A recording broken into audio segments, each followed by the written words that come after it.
Lewis coming to you from the beautiful metaverse, and more specifically from beautiful Danville, Illinois, homeland of the Corellian tradition. And this is Midday with Reverend Don. And welcome. I hope you're having a lovely day. And if you regularly follow Midday with Reverend Don, you know that you can type your questions or comments on whatever platform you happen to be watching on. They'll appear here in my chat room and we can speak directly. And today, I'm talking more or less about the new moon and the astrological date of 12/12 and whatever may happen to come up in the conversation.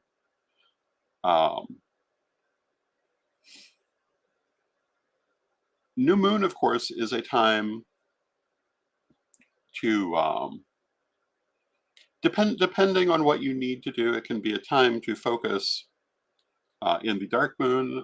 Hello to Krista in the chat room, and hello to Janet in the chat room.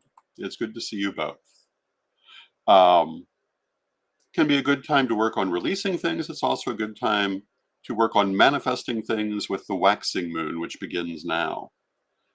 Personally, for releasing things, I like to precede the new moon and do that during the waning moon. But I have known people who wait and do it at the new moon, and it's entirely a matter of preference because, I always say in the end, you need to find out what works best for you. And generally speaking, I'm not actually one to wait for the ideal time anyway. I'm a great believer in the idea of doing what you need to do when you need to do it. I often like to say that if magic isn't going to help you when your car is speeding off the road, what's the point of having studied it? You have to be able to do it in the moment and to make use of it when you need it. But attuning ourselves to the energies of the universe, working in sync with them, is also very helpful because it means we have to do a little bit less work sometimes to create the things we want. Now, I'm seeing people posting about this particular new moon with the term 12/12 portal, and the idea that because of the numerological significance of 12/12, which is at least from one point of view, a number of perfection and completion, that this is a time to really focus on the end of one cycle and the beginning of another one. And certainly being the end of the calendrical year, that is a good thing to focus on. I will have to say, one of the things I've noticed in recent years that I do not consider a particularly good trend is it seems like every time I turn around, someone is saying that whatever astrological happening is occurring at this moment is unprecedented for hundreds of years and super unique when it's actually just an astrological happening. It seems like just a new moon or just a full moon or just an astrological alignment isn't exciting enough for a lot of people. And I think that is a little overblown in the way a lot of people are approaching it. I think that it's very important for us to bear in mind what the forces of the universe are doing at any given moment, if possible, to align ourselves with them. If we cannot align with them, to be aware of them so that whatever we are doing will go a little easier. But we don't have to make everything super, super special, I would hope, to retain our interest in everyday life. But having said that, focusing on the end of one cycle and the beginning of another is appropriate for the end of any calendrical year. It is particularly appropriate with a new moon on this date. So let us stop and think for ourselves, what do we want to let go of in our lives, and what do we want to bring in? This really is something to think about at every new moon. But this particular one, yes, I could agree that this is particularly so. And um, it's been an interesting year, certainly for me, certainly for many people I know, and for the world as a whole. And there's been a lot of conflict everywhere this year. And so I would hope one of the things that we can leave behind is some of that conflict, and that we can generate greater peace in the coming year. Many years ago, I started the Karelian Peace Campaign, which is still going strong.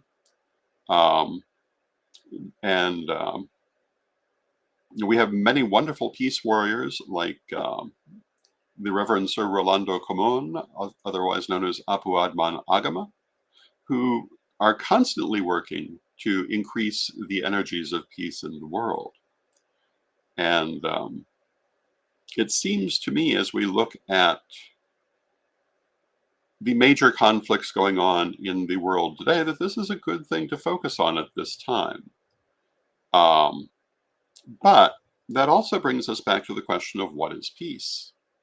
And one of the points I've made many times working with the Karelian Peace Campaign is that peace is not the absence of conflict, because you can have a situation where there's no open conflict, but um, people can hardly be said to be at peace. And for me, peace is where people can live their lives without having to be afraid of being persecuted just because of who they are. And if we look around the world today,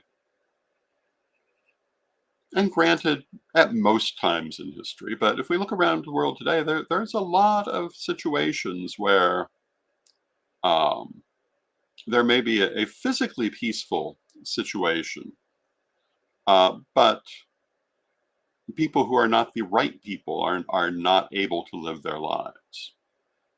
So I would hope that as we celebrate this new moon and as we think about those things we want to bring into our personal lives, we could also take a little time to think about increasing those energies of peace and freedom in the world. And I think that is always a focus that is rewarded. I think that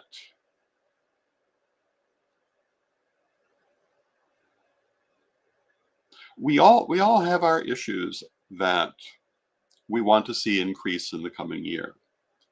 And on an individual level, they are undoubtedly very wide ranging. But on a world level, the increase in peace and acceptance and justice, I think, is something that most people should be able to agree on as a desirable thing. So as we focus on this new moon, I hope that we can put that energy out there. It's interesting to stop and think about how we look at life. And I will have to say that conflict is sometimes necessary to move forward. Um, in fact, I would have to say, if we look at history, when we see conflict, it's often because um, a given society has stagnated without it and needed some way to move forward and could not simply move itself forward. I think it's much better if we continue in our lives to move ourselves forward, if we continue in our lives um, to do our shadow work, to look for the things that need changing, to look for the things that need to advance, and to advance them. Um, but of course, this is sometimes beyond what we can do, and sometimes we don't even see it. Many, many years ago, 45 years ago, there was a television series called Battlestar Galactica. And it subsequently had a very successful reboot, but I'm referring to the original one. And they brought out a novelization of the pilot episode of this series, which was originally intended to be a movie rather than a TV series. And in this novel, the narrator, who is Commander Adama, talks at one point about what people think when they think about a perfect world, and how, as a general rule, what they're thinking um, is based on what is convenient for them at that moment, and not necessarily thinking in a larger context. And I think this is often very true for us. Now, Krista says, and hello to Krista in the chat room. Uh, she says these are great ideas, and I'm at a crossroad to change career direction.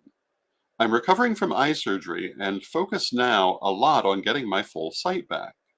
Losing eyesight overnight in one eye was a wake-up call. And I certainly can see why that would be. And I believe that spirit will show us the things we need to see. And the more willing we are to see it, the easier the process will be.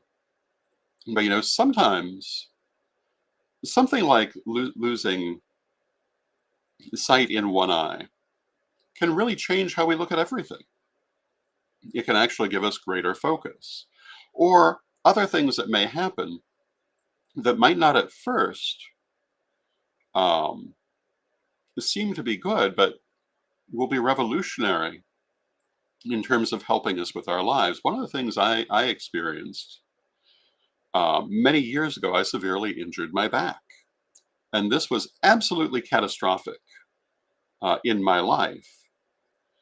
But after the fact, I was able to look at it and realize that one of the biggest things it did is it drastically changed the people I was associating with, from people who were not helping me to people who did, from people who were drawing me away from my life path to people who helped keep me on it, um, from people who basically used a lot of resources for very little result, to other people who were actually building good things.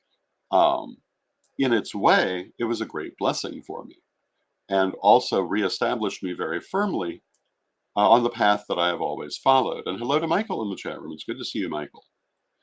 I think sometimes what seems in the moment um, like it's merely trial and tribulation can actually turn out to be a blessing once all of the dust is settled. And of course, we don't necessarily see that until the dust settles. And how do we deal with this? We do the next right thing. We do the best that we can. And this year for me has definitely been one of doing the next right thing as best I can see it, um, and in very new circumstances, and yet at the same time, very familiar circumstances. Um, but in the end, that's all you can ever really do. And the trick is to try to see as accurately as you can what the next right thing is. And you can't judge it by what everyone else thinks, because going back to Commander Adama and that Battlestar Galactica novel, they're going to tell you what's convenient for them. Um, and that isn't necessarily the next right thing for you. Now, Krista says, I now have time to check in with what I need and want in life. Absolutely. And you should take advantage of that. And it's not only what you need, but what you want that you should focus on. Having a life of service has a lot to say for itself. But if in your desire to serve others, you forget about yourself, it can be problematic. It's wonderful to build for others, to teach others, to work with others. But in the end, it's your life. And if you shortchange yourself, you're the one who will have to deal with that. So I totally agree with what Krista has said, to check in with what you need and what you want in life. Um, And that can be hard when you're used to looking um, at everyone else. And I do think, however, that it repays the effort to look at. And, for a lot of people, particularly people who have pursued a life of service, it's a kind of shadow work because chances are you haven't looked very much at what you yourself wanted. Um, and I think that it's very important, perhaps particularly on this new moon, when one cycle is ending and another one is about to begin, to think about what you want in your life, where you want to go, and to focus particularly on that, because you can't really serve others well if you haven't left enough strength for yourself. If you've expended all of your energy and your resources in other directions, you may find that you stumble owing to not having that energy and resources. So, taking time for yourself, taking time to think about what you need in life, I really think is my advice for this new moon. I talk about thinking of peace for the world, absolutely, but not at the expense of forgetting about yourself, because you can hardly work for peace if you find you don't have the resources to stand up and do the work. So think about the things you need, think about the things you want, and think about what gives you joy. Um, One of the things that I think people often,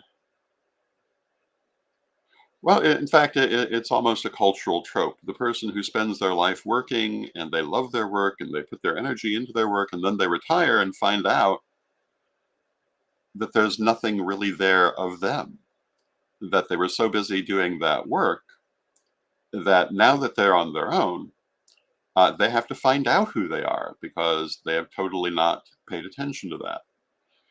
Take time now and pay attention to who you are. Pay attention to what you want. And, Eleanor Roosevelt famously said that you might as well do the thing you want to do because you're never going to please everybody else anyway. And this, I think, is very true in life. You can do what you can do to help others. Um, and it is important to also do for yourself as well. And hello to Ophelia Jade in the chat room. It's good to see you, Jade. And Jade says, I had a lifetime membership at Witch School. And if you had a lifetime membership at Witch School, you still do. And Ophelia Jade says, um, I ask if I will also be registered for, and then the message cuts off. But I assume that we're asking, will a lifetime membership at Witch School also translate to Witch College? Well, they're totally separate organizations. Um, but I'm not entirely sure I have an immediate answer, but I don't think that will be the case. Um, oh, and hello to Ravenwolf in the chat room. Um, but we'll have another show about Witch College here soon, I'm sure, because it will be launching in just about a month from now. So there'll be much more information coming. And um,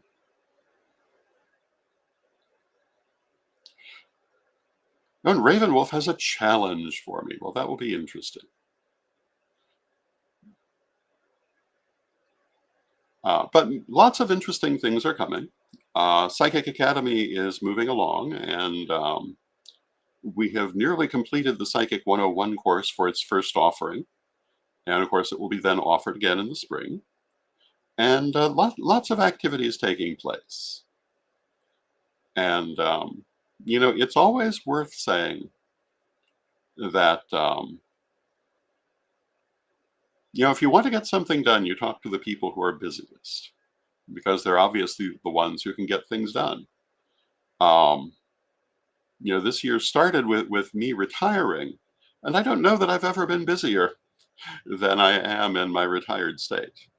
Um, I won't say never, but if anything, my activity level has considerably gone up. Um, but I suppose I'm happiest that way, and I do enjoy being in motion. I will say, um, getting older makes maintaining the same levels of motion a little more difficult. But anything that's worth doing is worth the difficulty. So we are coming down to the last portion of our half hour. And if anyone has any subject matters that you would like to see me discuss in the future, tomorrow I think I'm going to be revisiting the subject of Mercury retrograde, because I believe the next Mercury retrograde begins tomorrow, and probably other aspects of astrology as well. My next book is Reverend Don's book on astrology, which I'm actively working on at this time. So my thoughts are very much around astrology, and I always have things to say about Mercury retrograde. Um, but I'm not going to say them now because I'll be saying them tomorrow. But if you follow Midday with Reverend Don, you probably already know what I'm going to say. But hopefully, I'll have some original things to add to it. Um, there is there are always different ways to react, and we started this conversation talking about attuning to the energies of the universe, um, and also how to the fact that sometimes we're not working in the same direction as the energies of the universe, but still need to work anyway.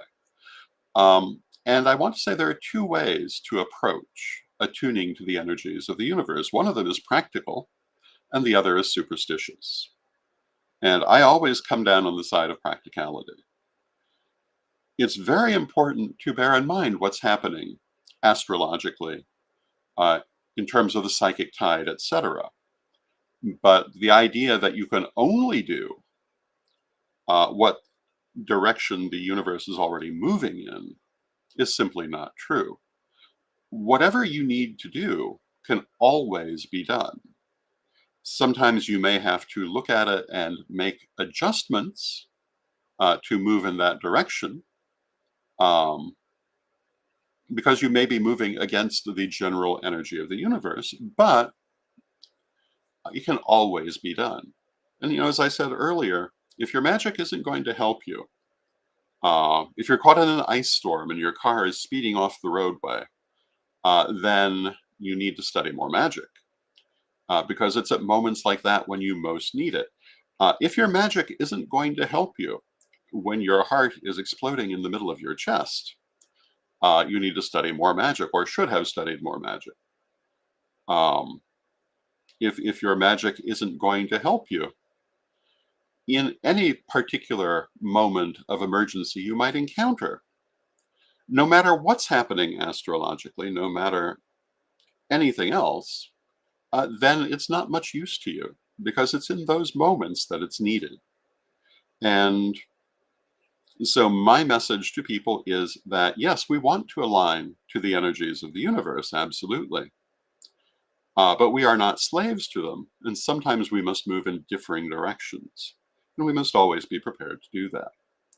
Um, a major trope of fantasy novels um, is the wizard or wizards waiting for the exact right astrological conjunction, or the exact right astrological aspect to do a particular magical working.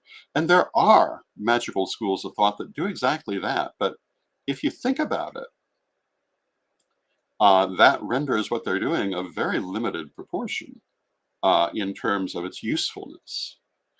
Um, I have never been a great believer in that point of view. And when I do see people following it, I just wonder how do they live in the meantime? Because most of our life is the meantime. It's what happens while we're waiting for that perfect thing, whatever it may be. And as a general rule, that perfect thing never really comes, or if it does, it lasts a short time, and then we're back into the meantime again, and moving forward with our everyday lives. And when we study psychism, when we study magic, when we study philosophy, when we study anything, it really is the use that it gives us in that meantime in our everyday lives that matters. And for me, in everything that I've written, everything I've tried to do, I've tried to come at it from that point of view. And that I think probably is my main sentiment for today. And I want to take a moment and advertise Travel Magic, which you can get at CorellianPublishing.com. The Corellian Book of the Dead, which you can find at Corellian.com. I have the camera mirrored today, but you can tell what they are. And coming soon, Reverend Don's Book of Astrology. The Book of Astrology is basically going to talk about how to interpret astrology for yourself. We'll talk about the planets and the signs and the different aspects that the planets can be in toward one another, the houses, all of these good things, and how to look at a chart and understand what it's saying. And one of the things that astrology is often criticized for is the reliance on sun sign astrology. Now, I've found sun sign astrology to be fairly helpful in my life. And I believe that's partly because um, if you work with any system of divination and spirit knows you're working with it, spirit will use it to get the messages to you. And I have found sun sign astrology works well for me. And in the chat room, Jade says, "Shut up and take my money." You'll find them all at CorellianPublishing.com. And many other books, including Reverend Don's Book of Questions, which covers several hundred questions from Reverend Don's vlog that ran for many years. And those books deal with questions ranging from everyday metaphysical questions about things like grounding and ritual and astrology, to subjects like time travel and aliens and, oh, you name it, it's there. And it was very interesting editing those books and revisiting all those questions. So these are some of the things that are on my page at the moment. I hope that you have enjoyed the program today. I will be back tomorrow, and we'll be talking about Mercury retrograde and other astrological niceties tomorrow. So I want to wish you a happy new moon, and let us close with our prayer, as we always do. Divine Mother Goddess, Divine Father God, beloved ancestors, we thank you for all that you do for us in our lives, and we thank you for the messages that you send us, and ask that you help us to be able to receive them clearly and apply them in our lives. Beloved Mother Goddess, beloved Father God, beloved ancestors, we strive to walk with you hand in hand as we go forward, and we rejoice in your presence in our lives, and knowing you are always present in our lives, still from respect, we thank you for your presence, and may you be blessed now and always. And I thank you for your presence. Again, I'll see you tomorrow. I love spending this time of day with you. I hope that you enjoy spending this time of day with me. And until next time, may you be blessed now and always.